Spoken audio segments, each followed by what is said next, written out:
आम आदमी पार्टी के राज्यसभा सांसद संजय सिंह जो इस वक्त जेल में बंद हैं, उन्हें आम आदमी पार्टी ने एक बार फिर से मौका दिया है। पार्टी की पॉलिटिकल अफेयर कमेटी ने उन्हें उम्मीदवार बनाया है राज्यसभा के लिए। इस वक्त हम संजय सिंह के घर के बाहर मौजूद हैं और आज शुक्रवार है और हर शुक्रवार को संजय सिंह जेल के भीतर व्रत रखते हैं।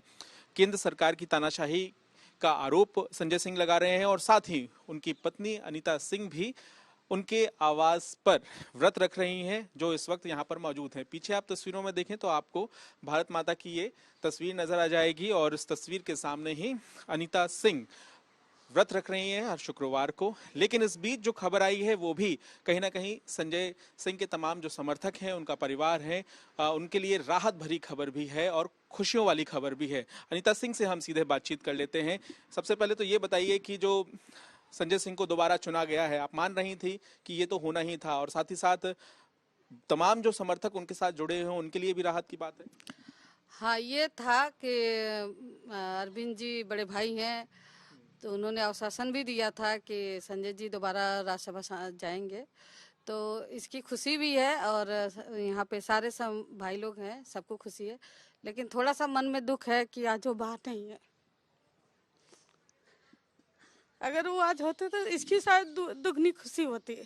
लेकिन ठीक है, अरविंद जी का तहे दिल से शुक्रिया। वो बड़े भाई हैं, उन्होंने हर कदम पे बड़े भाई होने का उन्होंने फर्ज किया है। आज उन्होंने राज्यसभा भेजकर दोबारा संजय जी को, और सब परिवार इस बात के लिए खुश है। और उन सारे परिवार के तरफ से, सारे भाइयों के तरफ से अरविंद जी को तहे दिल से शुक्रिया। ये आप भावुक हो गई हैं, ये संघर्ष जो हुआ उसके लिए आप भावुक हैं। आप आने वाली जो लड़ाई है वो बहुत बड़ी चुनौती पूर्ण रहेगी, उसके लिए आप भावुक हैं। आपको लगता है कि इसके पीछे काफी लंबी कहानी है? नहीं नहीं, भावुक इस बात का है कि आज सारे वॉलंटियर खुश हैं। और आज उनके जो सांसद संजय सिंह है बाहर नहीं है, तो इस बार का थोड़ा सा उन लोगों को भी कमी महसूस हो रही है। लेकिन बस इस बात के लिए खुश है कि उनको दोबारा भेजा गया है, इस बात के लिए सारे लोग खुश हैं।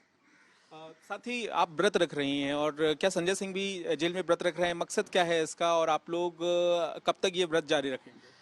ये तानाशाही जो सरकार है, इसकी वजह से जो उनकी आवाज़ को दबाने के लिए उनको जेल में डाला है। तो उन्होंने एक संकल्प लिया है कि हर शुक्रवार को भारत माता का वो व्रत रखेंगे।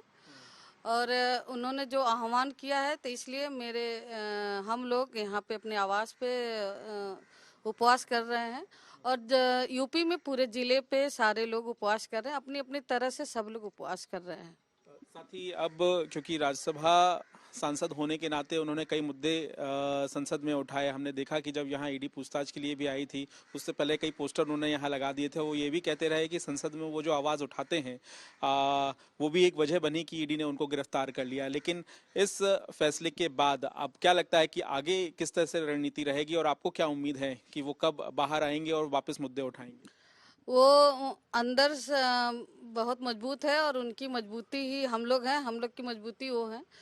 तो जब भी बाहर आएंगे फिर गरीब मजलूमों के लिए वो संसद में आवाज़ दुगना ताकत से उठाएंगे वो।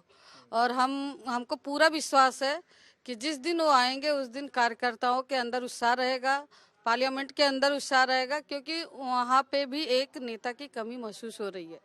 तो जिस दिन वो आएंगे वो फिर से पार्लियामेंट में आवाज़ उठाएंगे। लेकिन साथ ही अब क्योंकि नामांकन भी दर्ज होगा, अभी अनुमति मिल गई है कोर्ट से हस्ताक्षर करने के लिए, जो नामांकन फॉर्म होगा उसमें, ये भी कहीं ना कहीं अपने आप में बड़ी बात है। अब लगता है कि समर्थक एक बार फिर से नजर आएंगे संजय सिंह के सामने खड़े हुए, उनका समर्थन करते हुए, जब वो नामांकन दर्ज करने के लिए जाएंगे। हाँ, पूरा उम्मीद है कि सारे कार्यकर्ता और जो जो सुन रहा है अभी मुझसे सब पूछ रहे हैं कि नामांकन कैसे होगा, अंदर होगा बाहर होगा। तो अभी एप्लीकेशन जाएगी, अगर कोर्ट ने अनुमति दे दी तो हमको लगता है कार्यकर्ताओं के अंदर उत्साह होगा। एक नेता को बाहर देखेंगे और नामांकन करते हुए तो उनको बहुत बड़ा उत्साह होगा, और नेता का भी उत्साह कार्यकर्ताओं को देखकर बढ़ता है। साथ ही अगर आप बताना चाहें कि किस तरह का संघर्ष रहा है संजय सिंह का, और जाहिर सी बात है वो हमने देखा जब ईडी गिरफ्तार कर रही थी संजय सिंह को, तो यहाँ पे जो कार्यकर्ता हैं वो यहाँ तक कि जो गाड़ी जा रही थी उसके सामने तक लेट गए। किस तरह की संघर्ष आपका रहा है पत्नी होने के नाते? आप उनको क्या सलाह देती आई हैं और आगे क्या सलाह देंगी?